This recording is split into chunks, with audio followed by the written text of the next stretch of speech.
Näytän teille vanhan Lapin konstin kohta, kun taas mä makkara syön. On kyllä hyvä tuo ketsuppi.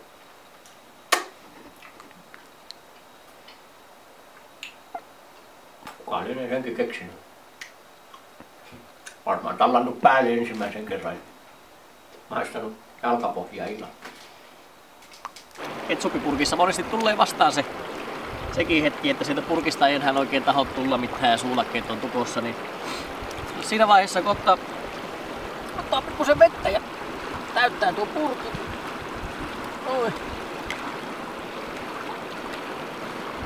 Sitten vain pari rivakkaa ravistusta, niin se on meillä loppuviikoksi maukasta tuore mehua siinä.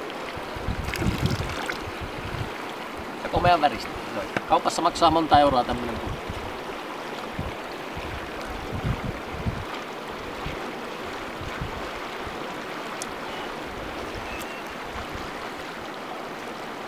Se on sitä elinvoimaa.